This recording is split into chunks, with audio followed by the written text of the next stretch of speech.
ನಮ್ಮೆಲ್ಲ ಆತ್ಮೀಯ ಕನ್ನಡದ ಬಂಧುಗಳಿಗೆ ಇವತ್ತು 76ನೇ ವರ್ಷದ ಗಣರಾಜ್ಯೋತ್ಸವದ ಆರ್ಥಿಕ ಶುಭಾಶಯಗಳು. ನನ್ನೆಲ್ಲ ವೇದಿಕೆ ಮೇಲೆ ಕೂತಿರ್ತಕ್ಕಂಥ ನಮ್ಮೆಲ್ಲ ಹಿರಿಯರಿಗೂ ಹಾಗೂ ಏನಿವತ್ತು ಗಣರಾಜ್ಯೋತ್ಸವದ ಪ್ರಯುಕ್ತ ಮತ್ತು ಶಿಕ್ಷಕರಿಗೆ ನಮನಗಳು ಸಲ್ಲಿಸ್ತಾ ನಾನು ಈ ಮಾತನ್ನ ಮುಂದುವರಿಸ್ತೇನೆ. ನನಗೆ ಒಂಥರ ದುಃಖ ಆಗ್ತಾ ಇದೆ.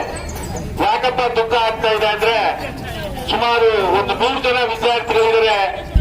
ಕುರಿ ಕೋಳಿಗಳು ಹೆಂಗ್ ಕೂಡ್ತೀವಿ ಮಕ್ಕಳನ್ನ ಒಂದು ಕೊಟ್ಟಿಗೆಯಲ್ಲಿ, ಆ ರೀತಿ ಕೊಟ್ಟಿಗೆಯಲ್ಲಿ ಕೂಡಿ ಮಕ್ಕಳಿಗೆ ವಿದ್ಯಾಭ್ಯಾಸ ಮಾಡೋ ಪರಿಸ್ಥಿತಿ ನಿರ್ಮಾಣ ಆಗಿದೆ. ಅಂದ್ರೆ 76 ವರ್ಷ ಗಣರಾಜ್ಯೋತ್ಸವ ಆಚರಣೆ ಮಾಡ್ತಾ ಇದ್ದೇವೆ.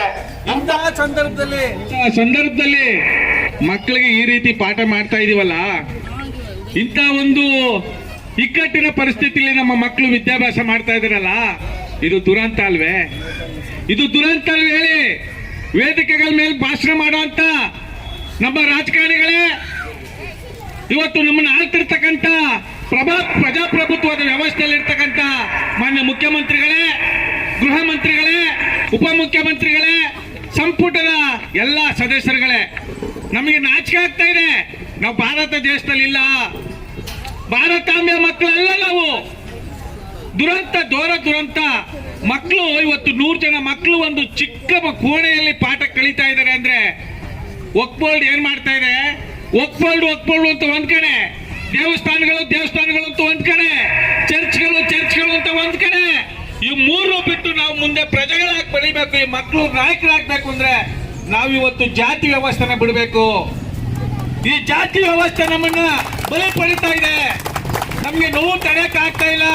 ಮಾನ್ಯ ಮುಖ್ಯಮಂತ್ರಿ ಸಿದ್ದರಾಮಯ್ಯನವರೇ, ಗೃಹ ಸಚಿವರೇ, ಇವತ್ತು ಕಾನೂನು ಸುವ್ಯವಸ್ಥೆ ನೋಡ್ತಾ ಇದ್ರೆ ನನ್ನ ಮಕ್ಕಳು, ನನ್ನ ಈ ಪ್ರಜೆಗಳು ಮುಂದಿನ ಮುತ್ತು ರತ್ನಗಳು ಏನಾಗ್ತವೆ, ಯಾವ ರೀತಿ ಜೀವನ ಮಾಡ್ತವೆ ಅಂತ ನಮ್ಗೆ ದುಃಖ ಆಗ್ತಾ ಇದೆ.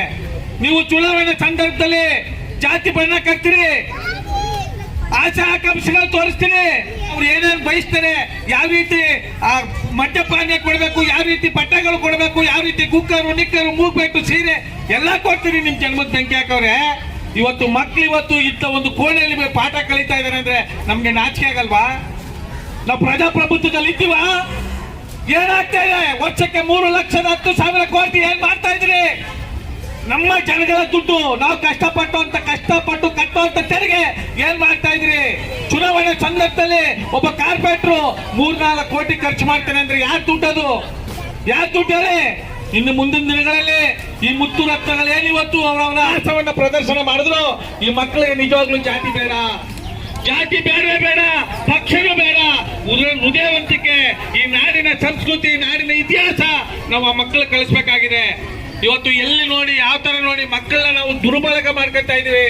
ಮಕ್ಕಳಿಗೆ ಬರೀ ವೇದಿಕೆಗಳು ಮಾತ್ರ ಸೀಮಿತವಾಗಿ ಕೊಡ್ತಾ ಇದ್ವಿ. ಅವ್ರು ನಿಜವಾದಂತ ಅವ್ರ ಜೀವನದಲ್ಲಿ ಅಳವಡಿಸ್ಕೊಳ್ಬೇಕಾದಂತ ಸಂವಿಧಾನಬದ್ಧವಾದಂತ ಸರ್ಕಾರಿ ಸವಲತ್ತುಗಳಿಂದ ಮಕ್ಕಳು ವಿದ್ಯಾಭ್ಯಾಸದಿಂದ ದೂರ ಆಗ್ತಾ ಇದ್ದಾರೆ. ದಯಮಾಡಿ ನೀವೆಲ್ಲರೂ, ನಾವು ಮೈಸೂರು ಉದ್ಯೋಗ ಕನ್ನಡಿಗರ ಬಳಗದಿಂದ ನಾವು ನಿರಂತರವಾಗಿ 15-20 ವರ್ಷದಿಂದ ಹೋರಾಟ ಮಾಡ್ತಾ ಇದ್ದೇವೆ. ನಮ್ಗೆ ಜಾತಿ ಬೇಡ, ಪಕ್ಷ ಬೇಡ, ಆತ್ಮಸಾಕ್ಷಿ ಬೇಕು, ಹೃದಯವಂತಿಕೆ ಬೇಕು ಅಂತ ನಾವು ನಮ್ಮ ಕಾರ್ಯಕ್ರಮಗಳು ನೋಡಿ ಪ್ರಧಾನಮಂತ್ರಿಗಳಿಗೆ ಎಷ್ಟು ಗೌರವ ಇದೆ, ಗ್ರಾಮ ಪಂಚಾಯತಿ ಸದಸ್ಯರಿಗೂ ಅಷ್ಟೇ ಗೌರವ ಇದೆ.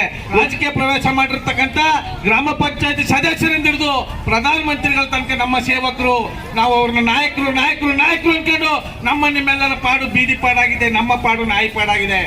ದಯಮಾಡಿ ನಮ್ಗೆ ಯಾರು ನಾಯಕರಿಲ್ಲ. ನಾಯಕರು ಇರ್ಬೇಕಂದ್ರೆ ಒಬ್ಬರೇ ಸಂವಿಧಾನ ಶಿಲ್ಪಿ ಡಾಕ್ಟರ್ BR ಅಂಬೇಡ್ಕರ್ ಅವರು.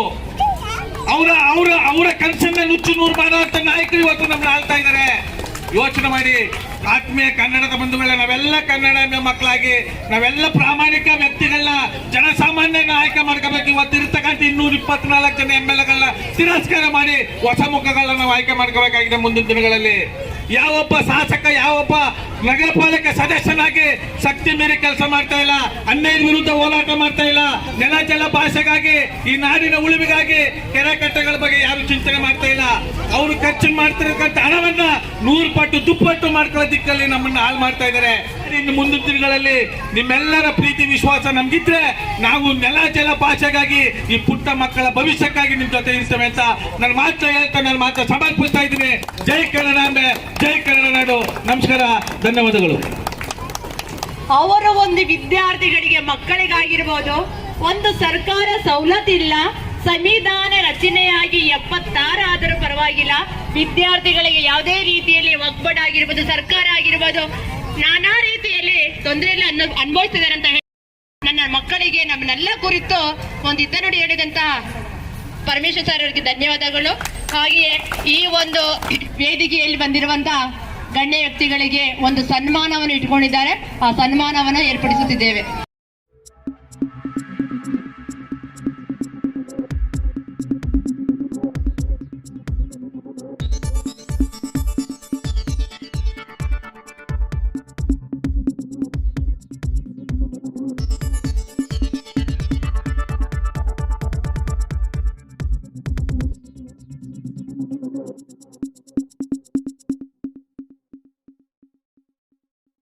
ರೆಡ್ ಬಟನ್ ಒತ್ತಿ ಫ್ರೀ ಸಬ್ಸ್ಕ್ರೈಬ್ ಆಗಿ, ಆಮೇಲೆ ಮಾತ್ರ ಮರಿಬೇಡಿ.